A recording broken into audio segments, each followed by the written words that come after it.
Praise the lord. దేవునికి మహిమ కలుగును గాక. ప్రతిరోజు క్రమం తప్పక వాగ్దానాన్ని వీక్షిస్తున్న ప్రతి ఒక్కరికి యేసయ్య నామములో ప్రత్యేక వందనములు.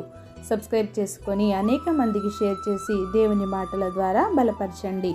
ఈ దినమునకై ఏర్పాటు చేయబడిన దేవుని వాగ్దానము కీర్తనల గ్రంథము 34వ అధ్యాయము 17వ వచనము. నీతిమంతులు మొర్రపెట్టగా యెహోవా ఆలకించును, వారి శ్రమలన్నిటిలో నుండి వారిని విడిపించును. The righteous cry, and the Lord heard and delivered them out of all their troubles.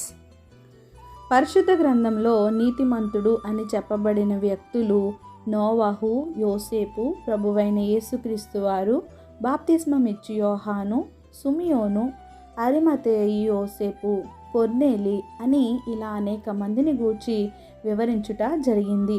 వీరందరూ దేవునికి మొరపెట్టినప్పుడు దేవుడు వారి మొరను ఆలకించి వారి శ్రమలో నుండి వారిని విడిపించినవాడు. ఇటలీ పటాలమనబడిన పటాలంలో శతాధిపతి అయిన కొర్నేలి అను భక్తిపరుడొకడు ఉండెను.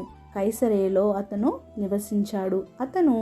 అతని ఇంటి వారందరితో కూడా దేవుని యందు భయభక్తులు గలవాడై ప్రజలకు బహుధర్మము చేయువాడు. ఎల్లప్పుడూ దేవునికి ప్రార్థన చేయువాడు.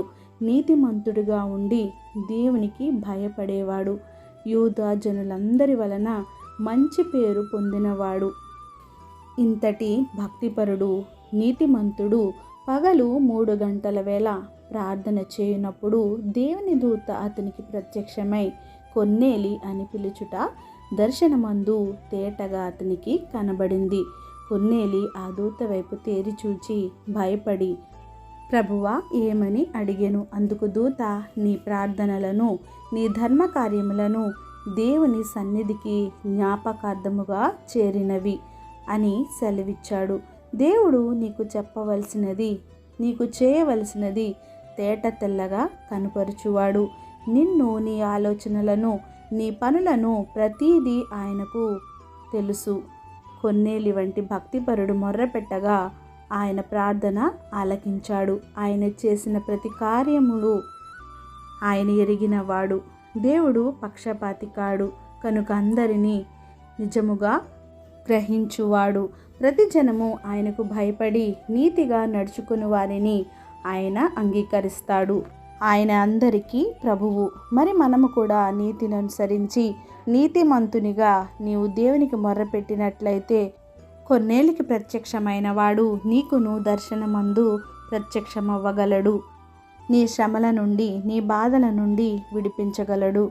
కనుక దేవుడు ఖచ్చితంగా నీ మొర్ర ఆలకించునుగాక.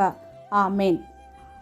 చిన్ని ప్రార్థన. మమ్మల్ని ఆత్మికులుగా ప్రేమించిన మా ప్రియ పరలోకపు తండ్రి, మీరు ఇచ్చిన వాగ్దానంలకే వందనాలు దేవా. ఎవరైతే ఈ వాగ్దానాన్ని విన్నారో, వినిన వాక్యాన్ని వారి హృదయగదిలో భద్రపరుచుకొని వాక్యానుసారమైన జీవితాన్ని మా అందరికీ దయచేయండి తండ్రి. ప్రభా, అవును ప్రభా, ప్రార్థనను ఆలకించువాడు. నీతిమంతులు మొర్రపెట్టగా మీరు ఆలకించి వారి శ్రమలన్నిటిలోంచి విడిపించగల సర్వశక్తిమంతుడు తండ్రి. ప్రభా, ప్రార్థన అవస్థకొని ప్రతి ఒక్క బిడ్డని ఈ సమయంలో జ్ఞాపకం చేసుకోండి. ఎవరైతే మీకు నిజముగా మొర్రపెట్టుతారో వారికి సమీపంగా ఉంటానని సెలవిచ్చిన దేవా, వారి ఆపదల నుండి, శ్రమల నుంచి, ఇబ్బందుల నుంచి, ప్రతి ఒక్క నాయన తండ్రి సాతాను బంధకముల నుంచి వారిని విడిపించండి అయ్యా.